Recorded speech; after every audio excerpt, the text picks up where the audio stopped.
Good morning. I call this hearing to order.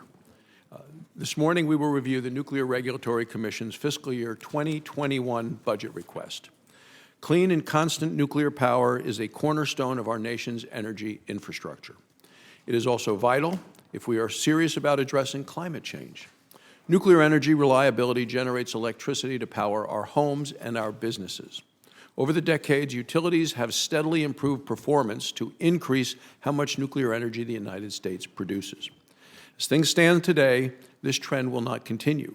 Subsidized renewable energy production and costly regulations are contributing to the decline of America's nuclear industry. To help preserve and expand nuclear energy, Congress passed the Nuclear Energy Innovation and Modernization Act. The law requires the Commission to be prepared to review new reactor designs.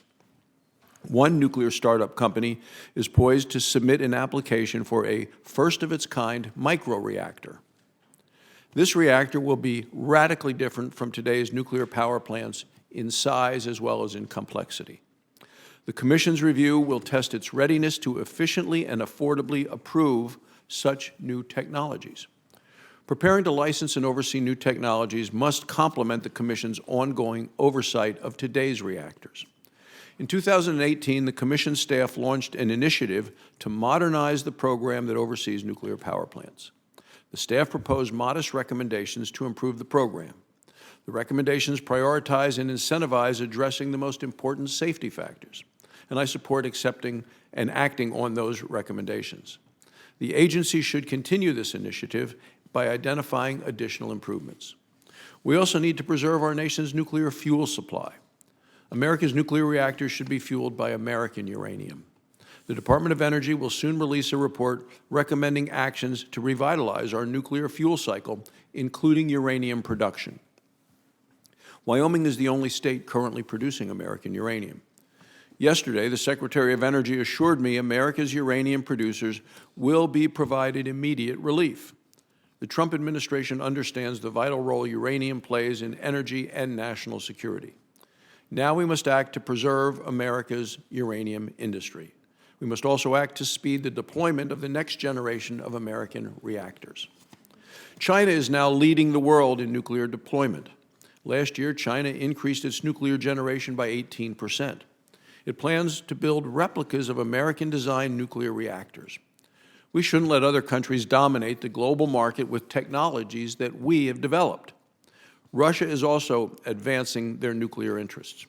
In December, they launched the first commercial floating nuclear plant to power remote populations near the Arctic Circle. Russia is also signing long-term deals with numerous countries, including Turkey and Egypt, to construct, operate, fuel, and service new nuclear power plants.